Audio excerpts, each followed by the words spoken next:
आजकल बहुत अच्छे अच्छे ये टॉपिक चल रहे हैं। Animal kingdom part 16 phylum Chordata class reptilia. Class reptilia Latin जो वर्ड होता है इसका रेप्लम, तो रेप्लम का meaning to creep.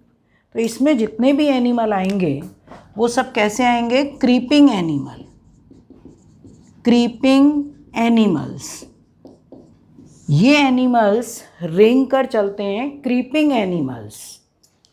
Study of reptiles मतलब branch of science in which we study the reptiles मतलब एनिमल्स, इसके रेप्टिलिया, क्लास रेप्टिलिया के जितने भी एनिमल्स हैं उनकी हम स्टडी करते हैं, तो उस ब्रांच को बोलते हैं हर्पिटोलॉजी। ब्रांच को क्या बोलते हैं? हर्पिटोलॉजी।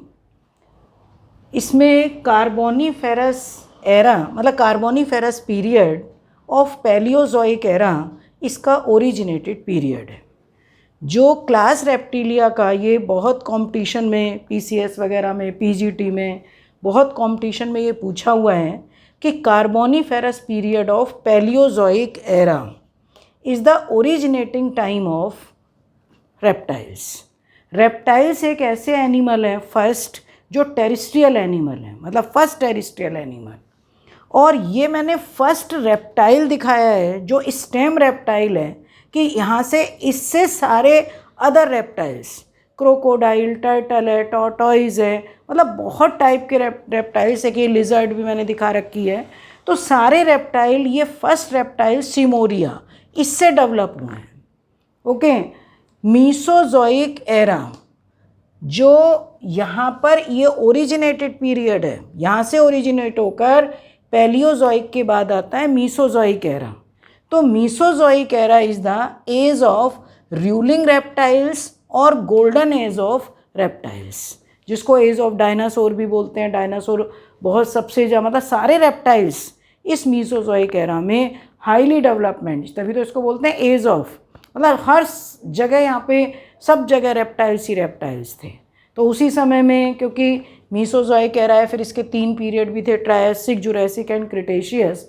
तो उसमें सबसे ज़्यादा जो जुरासिक पीरियड में डायनासोर का डेवलप हुआ था, ट्रायसिक में वो बनने शुरू हुए थे और क्रिटेशियस के लास्ट में आके वो एंड हो गए थे, मतलब बिल्कुल ही ख़त्म हो गए थे। तो age of ruling reptiles and golden age of reptiles is the Mesozoic era. अब इसके मेन कैरेक्टरिस्टिक फीचर क्या हैं? देखो, जो कुछ क्वेश्चन ऐसे होते हैं कि जो काफ़ी आते हैं, वो मैंने स्पेशल इस तरीके से बना दिए बॉक्स में। अब जैसे ये है, ये भी थ्योरी में आएगा तब मैं बता दूँगी। फर्स्ट टेरिस्ट्रियल एनिमल हैं, मतलब मेनली अर्थ पर ही रहते हैं, कुछ ऐसे भी हैं जो वाटर में रहते हैं। कार्निवोरस हैं, बरोइंग और क्रीपिंग एनिमल हैं, बरोज बनाकर रहते हैं, क्रीपिंग एनिमल हैं। पॉइक्लोथर्मिक, पॉइक्लोथर्मिक का मतलब these animals are cold blooded. ये भी कोल्ड ब्लडेड हैं कि एटमॉस्फेयर के टेम्परेचर के साथ साथ इनका बॉडी का टेम्परेचर भी चेंज होता रहता है। इनमें जो बॉडी है divisible into head, neck, trunk and tail. मैंने यहाँ पॉइंट नहीं लिखा है, एक पॉइंट ये बनता है कि body is divisible into head, neck, trunk and tail. Okay, बाकी इसमें बॉडी के ऊपर एक्सोस्केलेटन, कॉर्निफाइड स्केल्स हैं, स्क्यूट्स हैं मतलब इसमें हॉर्नी स्केल्स, प्लेट्स होती हैं। अब जैसे स्नेक्स को बनाओगे तो स्केल्स हैं, मतलब काफ़ी हॉर्नी, बिल्कुल स्किन जो होती है ड्राई होती है, पर एडेप्टेशन है वो ड्राई स्किन, क्योंकि इसमें कुछ ही ग्लैंड्स होती हैं, बहुत ज़्यादा ग्लैंड्स नहीं होती, क्योंकि अगर ज़्यादा ग्लैंड्स होंगी तो ऐसी ऐसी जगह पर ये रहते हैं तो वहाँ तो मतलब ये रह ही नहीं पाएंगे। ये इनका एक तरीके से एडेप्टेशन है। लिजर्ड को कभी पानी पीते हुए नहीं देखा होगा, क्योंकि लिजर्ड जो है मतलब ऊपर रहते कभी यही देखा ही नहीं होगा कि ये पानी भी पीती है। तो ये सारे इसमें एडेप्टेशंस। इसमें डिजिट्स विद हॉर्नी क्लॉज। ये एक बात का और ध्यान रखना कि अभी इससे पहले लेक्चर में जब मैंने क्लास एम्फीबिया का डाला है, वीडियो डाली है, तो उसमें 4 लिम्ब में 4 डिजिट्स थी, हाइंड लिम्ब में 5, पर इसमें सभी में 5 होती हैं और 5 डिजिट्स में ये क्लॉज होते हैं, मतलब बिल्कुल तेज नुकीले ये क्लॉज होते हैं। Exoskeleton, horny scales and plates, मतलब इसकी बॉडी के ऊपर हैं। स्किन ड्राई है, रेस्पायरेशन पूरी होल लाइफ में respiration takes place through lungs. Respiration के लिए और कोई इनके अंदर पार्ट्स नहीं है, respiration takes place by lungs. इनमें किडनी जो होती हैं 1 पेयर किडनी है जो कि एडवांस टाइप, मेटानेफ्रिक किडनी है हाईली डेवलप्ड एडवांस टाइप, और इनका जो एक्सक्रीटरी वेस्ट है वो यूरिक एसिड। एक्सक्रीटरी वेस्ट वैसे थोड़ा सा चेंज है, अब जैसे मान लिया हम क्रोकोडाइल की बात करते हैं तो क्रोकोडाइल जब लैंड पर आता है यूरियोटैलिक है, पर जब पानी में होता है तो थोड़ा सा चेंज हो जाता है, वो चीज़ अलग है। पर मेन अगर हम ये कहें कि मेन क्या है, अब लिजर्ड है, लिजर्ड का तो यूरिकोटैलिक होगा, पर जो एक्वेटिक हैं, अब वाटर स्नेक होता है हाइड्रोफिस, तो उसमें नहीं है यूरिक एसिड, उसमें दूसरा होगा। पर हम मेन पॉइंट की बात करें, किसी स्पेशल की बात नहीं करें, तो इसमें एनिमल होते हैं यूरिकोटैलिक। हार्ट इसमें इनकम्प्लीटली 4 चैम्बर्ड है सारे एनिमल में, but in case of crocodile, अगर क्रोकोडाइल की तुम बात करोगे तो उसमें हार्ट कैसा होता है, उनमें हार्ट होता है कम्प्लीटली 4 चैम्बर्ड। हार्ट उसके अंदर होगा कम्प्लीटली 4 चैम्बर्ड हार्ट क्रोकोडाइल के केस में, और साइनस विनोसस वगैरह इनमें ऐसा कुछ नहीं होता। दूसरी चीज़, अगर सेंस ऑर्गन्स की बात करें, सेंस ऑर्गन्स में ये एक स्पेशल टाइप का ऑर्गन होता है कि जैकॉब्सन्स ऑर्गन, मेन पॉइंट कई बार क्वेश्चन आया हुआ है, Jacobson's organ present in the roof of buccal cavity. BC का meaning buccal cavity for smell, smell के लिए होता है इन स्नेक्स, मतलब almost in all snakes and lizard. तो ये Jacobson's organ for smell. Brain develop हो गया है, काफ़ी ब्रेन इनके अंदर डेवलप है। क्रेनियल नर्व्स जो होती हैं, क्रेनियल नर्व्स, इनमें 12 पेयर्स यहाँ से स्टार्ट हो गई हैं। Cranial nerves 12 pairs.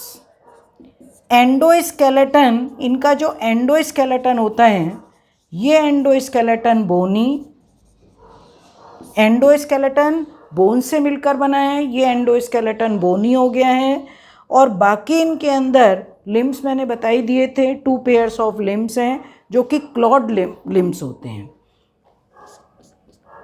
सेक्सेस इनके अंदर कैसी होती हैं, सेक्सेस सेपरेट। मेल्स के पास, अगर मेल एनिमल हैं तो मेल हैज़ कॉपुलेटरी ऑर्गन, और जो फीमेल एनिमल होते हैं इनमें फीमेल्स आर ओवीपेरस। मेल के पास कॉपुलेटरी ऑर्गन है, फीमेल कैसी होती हैं, ओवीपेरस।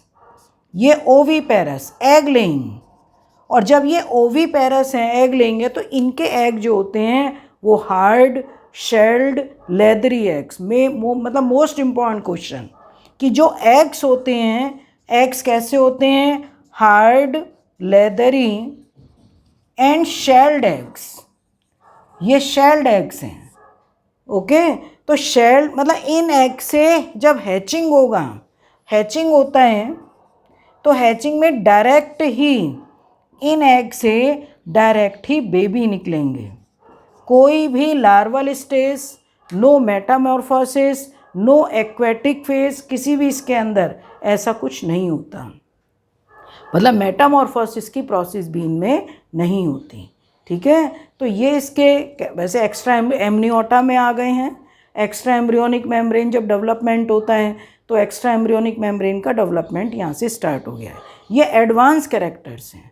तो इसमें ये मैंने लिजर्ड का, लिजर्ड में देखो टेल है। अब लिजर्ड का स्पेशल कैरेक्टरिस्टिक फीचर अगर तुमसे पूछा जाए तो क्या बताओगे कि इसमें जो स्पेशल कैरेक्टरिस्टिक फीचर होता है वो रीजनरेशन एंड ऑटोटॉमी। यहाँ पर एक पार्ट होता है इस तरीके से, तो अगर मान लिया हम लिजर्ड को बहुत ज़्यादा परेशान करते हैं बार बार किसी चीज़ में, जैसे हमें किसी सींक वगैरह में कॉटन लगा के इसको परेशान करें, तो जब ये काफ़ी परेशान हो जाती है तो अपनी टेल को यहाँ से छोड़ देती है, और जब ये टेल को छोड़ देगी तो यहाँ पे इस प्रोसेस को बोलते हैं ऑटोटॉमी। कुछ टाइम के बाद, मतलब काफ़ी दिनों के बाद एक न्यू टेल अराइज होगी। कभी कभी डेवलपमेंट के समय ऐसा भी होता है कि 2 टेल भी आ जाती हैं, तो वो तो डेवलपमेंट है, तो 2 टेल भी आ सकती हैं। ओके, यहाँ पर ये मैंने बता ही दिया है, ये फर्स्ट रेप्टाइल है। सिमोरिया जितने भी एडवांस रेप्टाइल बने हैं वो स्टेम रेप्टाइल सिमोरिया से ही डेवलप हुए हैं। बाकी इसमें example all types of snakes, चाहे वो पॉइजनस स्नेक्स हैं चाहे वो नॉन पॉइजनस स्नेक्स हैं, टर्टल है, टॉर्टॉइज है, बाकी अदर जो इसके अंदर गिरगिट वगैरह जो होते हैं, कितनी स्पीशीज़ होती हैं, कैमलियन होते हैं, सारे रेप्टाइल्स हैं। मतलब एडवांस इसकी क्लास है ये, क्लास रेप्टिलिया। ओके, तो इसमें जिसको भी ये मतलब जब देखोगे तो ये समझ में आ जाएगी। फिर भी अगर कोई क्वेश्चन किसी के माइंड में उठता है और कोई क्वेश्चन पूछना है तो वो कमेंट बॉक्स में डालिए। Okay, thank you.